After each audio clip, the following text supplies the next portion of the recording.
Assalamualaikum warahmatullahi wabarakatuh. Perkenalkan, nama saya Vicky Menyemuli. Jadi hari ini kita belajar skills 34. Nah, skill 34 ini kita akan bahas tentang penggunaan have dan had correctly, secara benar, dimana ketika kita mengerjakan suatu TOEFL, ada kalanya satu kalimat itu punya dua klausa. Artinya ada dua kalimat dalam satu titik. Nah, biasanya dua kalimat yang dalam satu titik ini itu biasa mengecoh kita tentang kata kerja. Keberapa sih yang harus kita pakai, atau tenses apa harus yang benar dan bisa kita benarkan. Nyatanya, kalau soal seperti ini itu akan muncul di tipe soal yang bagian 16 hingga 40 ya. Yang mana kita mengerjakan itu, kita pilih salah satu mana yang salah. Nah, untuk skill 34 ini menerangkan tentang bagaimana caranya penggunaan had plus verb 3 dan juga have plus verb 3. Kapan harusnya kita menggunakan had dan kapan harusnya kita menggunakan have. Oke. Nah, biasanya dari satu kata aja, had sama have, itu sudah terlihat ya, bahwa kalau had itu identik dengan past tense atau kejadian yang sudah terjadi. Karena had itu verb 2, sedangkan have itu menunjukkan tentang present tense atau kejadian yang masih terjadi kayak gitu ya, atau kejadian yang sekarang yang bukan lampau ataupun bukan masa depan. Oke. Cara penggunaannya adalah kita sering melihat gini ya, kalau had itu digunakan untuk sesuatu yang sudah terjadi di masa lampau dan sampai sekarang itu masih terjadi. Contoh, Sue has lived in Los Angeles for 10 years. Ada orang namanya Sue dan dia telah tinggal di Los Angeles selama 10 tahun. Nah, dengan kalimat ini, apakah si Sue ini masih tinggal di Los Angeles? Ya, dia itu masih tinggal di Los Angeles dan dia mulai tinggalnya itu 10 tahun yang lalu. Jadi dari kalimat ini kita bisa tahu bahwa bahwa si Sue ini masih tinggal di LA sampai sekarang karena dia memakai present participle, memakai had ya, yang menunjukkan waktu sekarang. Jadi walaupun had itu bermakna sudah, tapi kalau sudah ke present perfect itu berarti sesuatu yang sudah dilakukan di masa lampau yang sampai sekarang itu masih dilakukan. Oke, nah kalau yang past tense yaitu had plus past participle itu kebalikannya ya teman-teman ya, yaitu menunjukkan sesuatu yang sudah terjadi di masa lampau dan juga selesai juga di masa lampau. Kayak gitu contohnya nih, kita lihat di bawah ya. Oke, jadi Sue had lived in Los Angeles for 10 years when she moved to San Diego. Jadi Sue itu sudah tinggal di LA selama 10 tahun sebelum dia pindah ke San Diego. Oke, kedua kejadian ini itu sudah terjadi semua ya,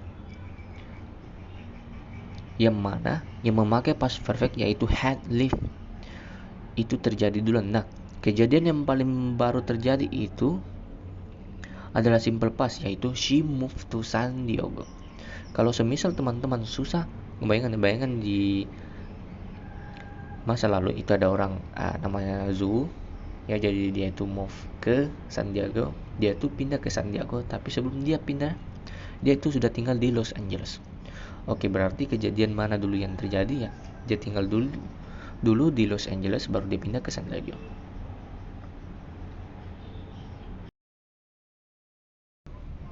Nah, kita coba lihat contoh yang salah ya. Oke, ada di sebelah sini. At the start of the 19th century, Thomas Jefferson has become president of the United States. Ini contoh yang salah. Ini kan menunjukkan di awal abad ke-19, yang artinya itu sudah lalu kan, tapi di sini dia memakai has yang menunjukkan kata sekarang, menunjukkan kata present. Maksudnya menunjukkan waktu sekarang ini atau present. Nah, pertanyaannya adalah, apakah Thomas Jefferson masih menjadi presiden United States? Tidak, bukan. maka harusnya ini menggunakan had, ya, karena dimulainya dari di awal tahun 19 dan juga berakhir di masa lalu, juga bukan berarti Thomas Jefferson masih menjadi presiden untuk United States sampai sekarang. Nah, contoh kedua itu adalah every time Jim worked on his car, he has improved. Nah, ini contoh yang salah ya juga, teman-teman, karena di sini menggunakan past tense ya, sedangkan di sini menggunakan present tense, jadi tidak cocok. Nah, untuk cara cheatingnya, buat cara cepatnya atau jalan pintas, teman-teman bisa lihat depan sama belakang. Jadi kalau misalnya satu kalimat itu ada present sama past, itu pasti kita harus udah curiga ya. Pertama, baca dulu apakah memang sesuai logik atau tidak. Kalau misalkan memang masuk akal, ya berarti benar. Tapi kalau misal tidak masuk akal, berarti pasti ada yang salah. Maksudnya masuk akal atau tidak itu dari artinya kayak gitu. Jadi memang kalau di skill yang ini 33, 34, 35 memang harus main arti kalau misal ingin cepat mengerjakannya. Oh ya, ini dari tabelnya kalau semisal masih bingung. Ini rangkuman dari yang ada di atas present perfect itu have plus participle.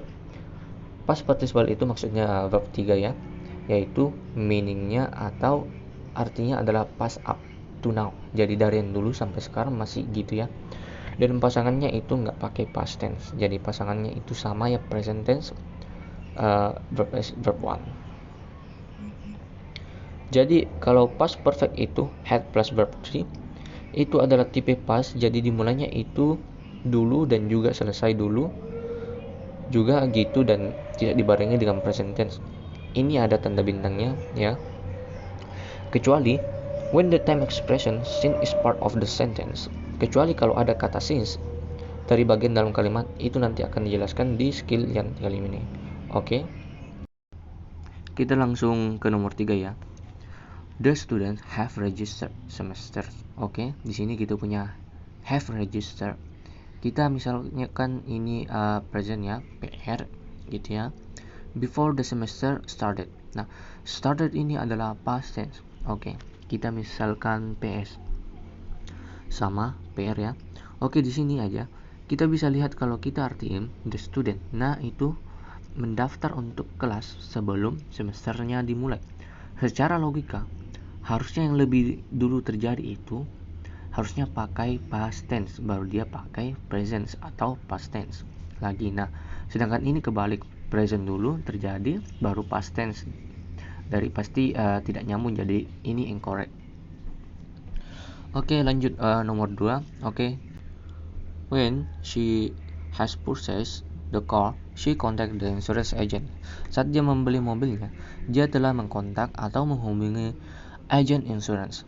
Oke, di sini kita punya purchase, ini juga contact.